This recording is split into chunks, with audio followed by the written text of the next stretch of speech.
All right, July 21st, 2021. It has been a year.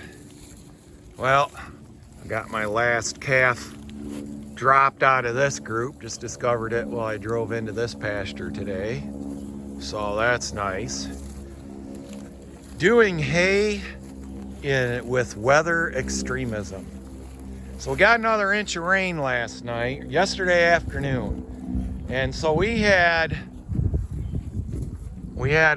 almost 4 days with no rain, but we ended up with 3. We had a whole bunch of rain all last week, all day downpour Friday. Saturday it was cloudy till the afternoon, and a bunch of people went and cut hay on Saturday. Wasn't a drying day at all. Everything was still, got nice for a couple hours. And I didn't cut. So today's Wednesday.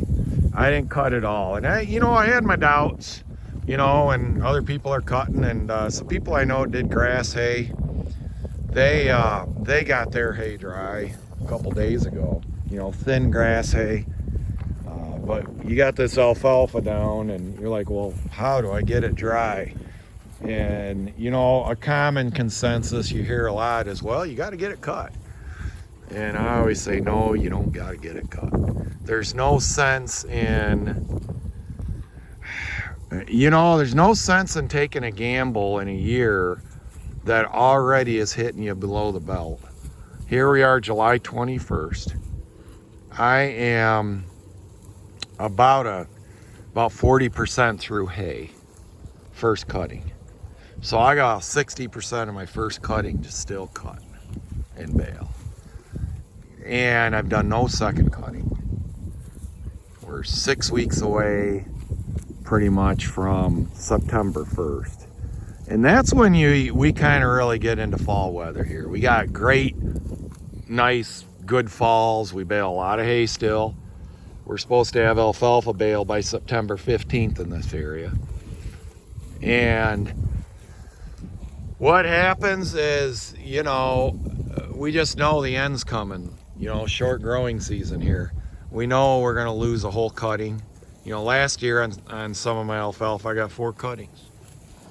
So, my last cutting on the alfalfa was September 15th.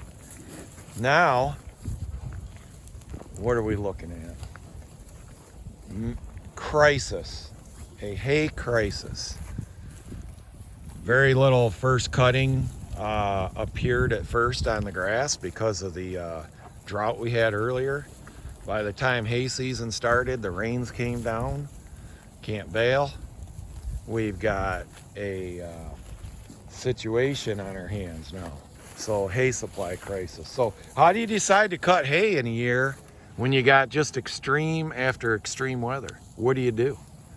Well, the reason I didn't cut, I just don't want to, I did a video earlier about I have a set of standards I go by. And, they had a front coming through on Tuesday. And you could see that on the weather maps. As we got closer to Tuesday, which would have been day 4 to bale on alfalfa, which we'd need a good 3 days if the weather's good and is no problem on the alfalfa. But we had all that haze in the air and high humidity. We had that western smoke that just, today you look and you do see blue sky. So this front came through and pushed that smoke out of here. It was just all haze the last 2 days and high humidity. The alfalfa wouldn't dry. We just never had this bright sun, that bright blue sky. So as that front was coming through though, all the forecasts downgraded any chance of rain on Tuesday. No rain on Tuesday. Well, yesterday, late afternoon, the skies opened up. Pop-up shower, storm. I mean, we had lightning, thunder, inch of rain. A lot of hay just got poured on.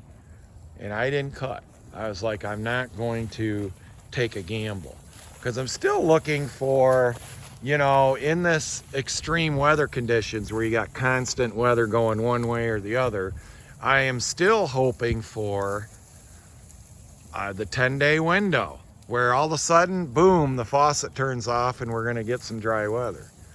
So that's what I'm still hoping for, still trying to plan for. and I'm not going to take a gamble, you know. And it's almost like in this land of extremism now, in our weather, we have to insulate ourselves financially. And it's like, okay, if you're going to get one cut of hay as opposed to 2 to 3, you've got to up your prices. And that is really what I'm starting to see happen, is up those prices so that it is I mean, hey, one cut a year then, you know. We can't bank on the averages anymore. At least I'm rarely able to anymore the last few years. The weather is just so erratic. It goes from, you know, one way or the other, and that's where we're at, you know, land of extreme. And I've got to pass that loss on to the customers, otherwise I'm not going to be available. You know, I won't be around to supply my customers at all. Got all that standing water there. So we will need to, which is fine with me. I mean, it's still, so it's mid-July here. I could still cut, especially on the grass fields, and get a fantastic second cutting. Because when you think about it, there's no reason to rush your grass hay now this late in the year.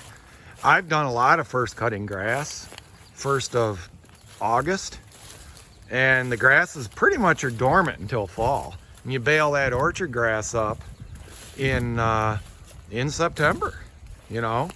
So when you get that fall flush of the cool season grasses. So that's pretty much a strategy I'm employing. There's no reason to get risky and gamble. In a year when you're going to be financially hit, I recommend not gambling. Take all the time you need. Go do some other work on a day that you could be doing hay. And, you know, I would be stressing a lot more now if I, you know, had hay down that got rained on. And now, you know, and at this point, let's talk hay strategy, selling. It's like I don't even really need to make, you know, a square bale anymore. I could make so much more money for less labor with a round bale than even doing square bales. So it's like it's almost like, well, what do you do with all the square bale customers though that are dependent on you, you know? So it's like sometimes, you know, you're selling a product or performing a task that's going to make you less money than something else you could be doing instead, you know? And that's a difficult situation too, you know? So I don't know, my strategies are increase the price so I don't have to cut as much hay, because it seems like I can't get all the hay cut that I really want to cut. It's like I can't just ditch all my clients and say it takes you a long time to build that clientele base, you know? So, but what is the hay man or hay woman going to do to survive? So I guess after all that rambling, what I'm trying to say is my strategy is going to be make more money doing less, because it's hard to do more. High prices, high equipment.